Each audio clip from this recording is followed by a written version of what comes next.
So, guess what we about to do? We about to start making treats, bitch.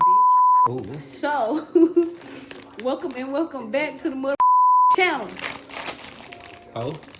These little cake pop molds off Amazon, and today we're gonna practice with them. So this is just our practice test run. What the hell is this? Oh, okay. Excess silicone. Got silicone molds, and we got cake mix, and then it comes with little treat bags. Oh, nice. And it also comes with little popsicle sticks. So this is gonna be fun. But as you can see in the back, we got our little accoutrements. We got the colors. Got Oreos to dip, Rice Krispie treats, candy melts, and luster doos. All right. These are gonna be so cute. They're gonna be adorable. Peace. Peace out. Okay, so we have mixed up the cake mix. I don't think I need to show y'all how to mix up a doggone cake. It's directions on the box. Exactly. So I mixed up the cake mix. And here is the consistency. Real smooth, real nice, real good. Okay. She did put milk instead of water. I did put milk instead of water. So I followed the directions. I used 1 cup of milk, and then Why we didn't buy 2? Huh? Why we didn't buy 2? I don't know why we didn't buy 2 of these. I don't know why. We was just being us. Oh shit, we got another one in the whatchamacallit. But anywho's this. So I'm about to spray this down. Excuse me. I'm about to spray this down with some Pam. And bake a cake. Okay, now we got our dough.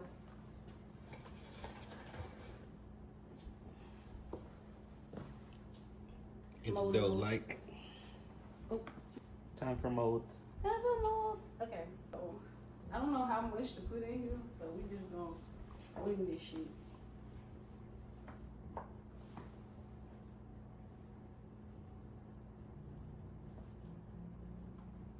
And then you're gonna get this cake popsicle stick.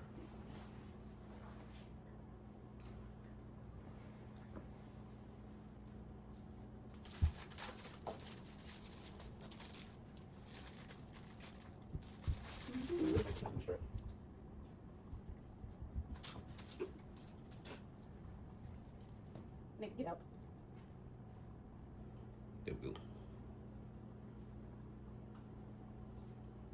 Stuff your stick in there.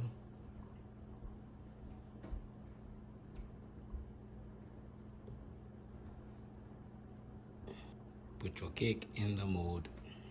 Stuff your stick in the mold. Okay, so maybe it's for, I think it's for it to go in the, like to make the hole for the thing. And then,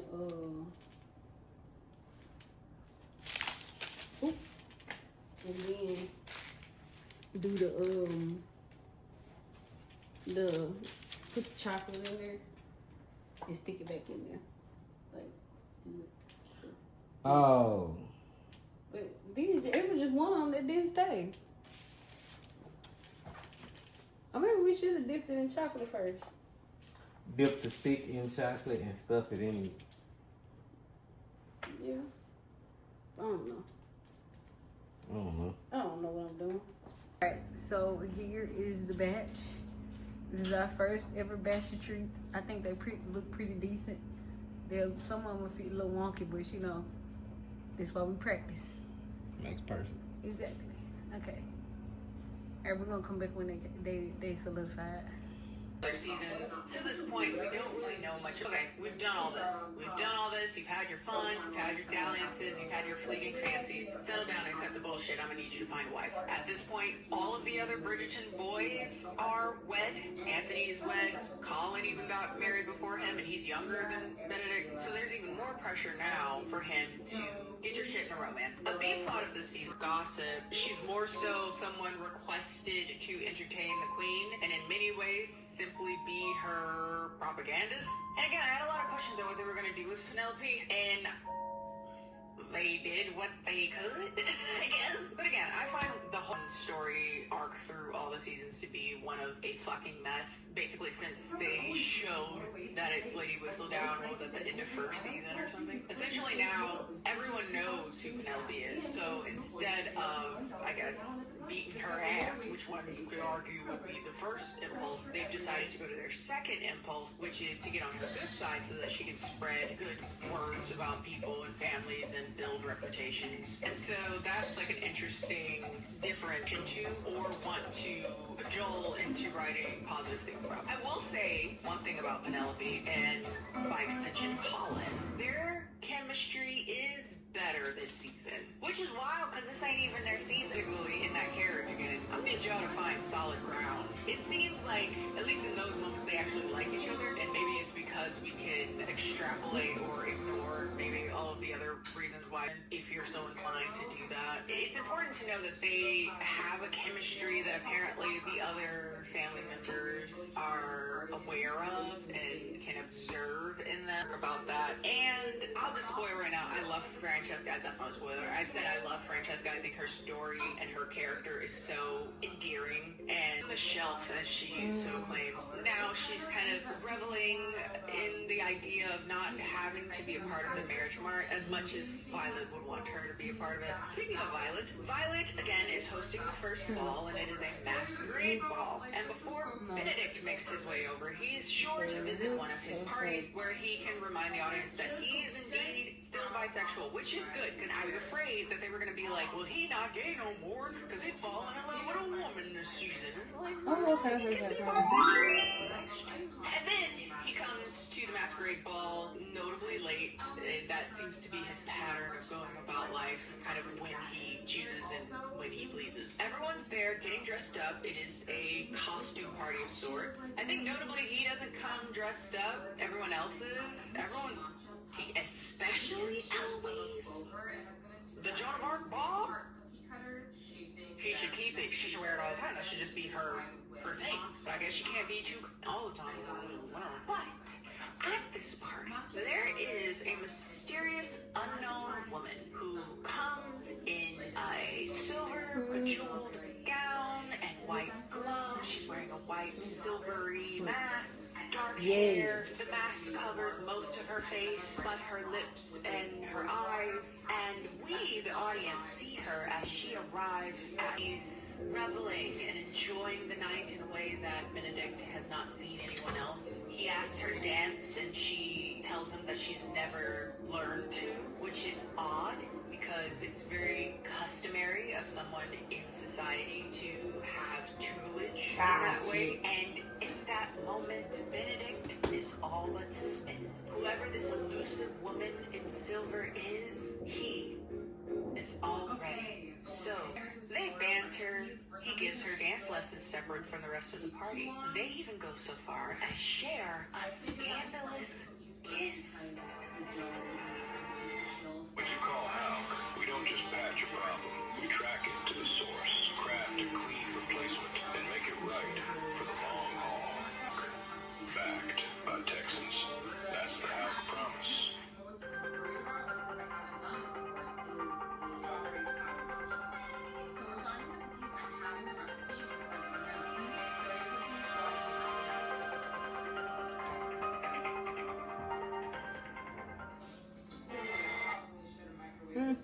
Niggas don't be kissing at the fucking bar.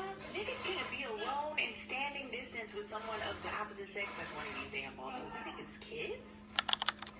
She is forced to leave at midnight when she would have been expected to unmask herself, leaving nothing but a lone glove in the process. She rushes away without ever giving her name, and devastated, he runs out to find her.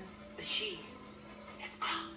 Thus began on the mysterious lady in silver. Incidentally, this will also be when Queen Charlotte would bet a wager against Penelope about who will be the most eligible man to marry this year. And Queen Charlotte decides to bet on, of all people, the rake of the Ton, Benedict Bridgerton, that he will marry this year, despite the rumor that he has long said he never would. But isn't that all of them every season? Like, isn't that the story, you know? And this wager, amongst various things that Queen Charlotte seems to be doing, is to maintain her. She's bored, she wants entertainment, she wants gossip, and there doesn't seem to be that much because people are either too afraid to do things or say things with Penelope around, or if they do give certain information, you can't help but wonder if it feels slanderous to like shift the thing.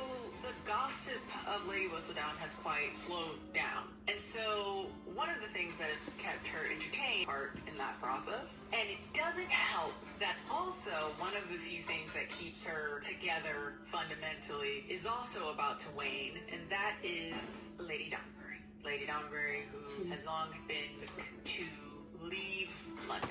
She would like to go off to her native homeland of, is it Sierra Leone? Was it called Sierra Leone in the 1800s? I don't know. Her home that she has never visited since being 4, and she would like to see the world. She would like to live. Queen Charlotte was like, no. Should like to leave for a time.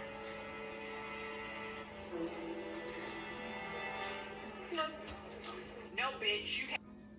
Maybe tear up a little bit. Maybe tear up a little bit. Because, one, that's crazy as fuck for Queen Charlotte to say that. She was like, I don't give a fuck that you haven't seen your friends and family since you were 4 years old, bitch. You have to stay here because I am your queen. But if we go below that and really look at the emotions of that as slowly gets peeled away through the course of the season, she is scared. Queen Charlotte is scared. She won her actual friend basically since she married King George. And now as George gets older and sicker, Queen Charlotte is constantly on edge waiting for the other shoe to drop when he is eventually dead. And the idea that Lady Downbury would not be there in that circumstance is earth-shattering. And I completely also let that bitch go. It was so frustrating, and I was tearing up because you know they love each other. You know they're such great friends. But it's like, babe, you're doing her so wrong, and I get it. I see the desperation,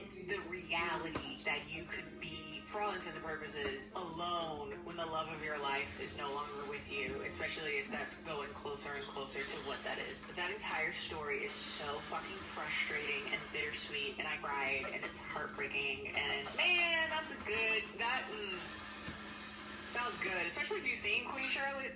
Again, watch that video if you haven't seen my Queen Charlotte video, or just watch the season because it's good, baby. Whew. But it made me mad. She's like, no, you can't go nowhere. I need you here. You are my oldest friend. No. No. No. The cookies and the loaf actually make up a Serious Lady in Silver. Come to find out, she is actually a maid by the name of Sophie Peck, who works as Lady Araminta Penwood's maid, essentially. But that is not all of it. Araminta has 2 daughters, Posey and the other one, Rosamund.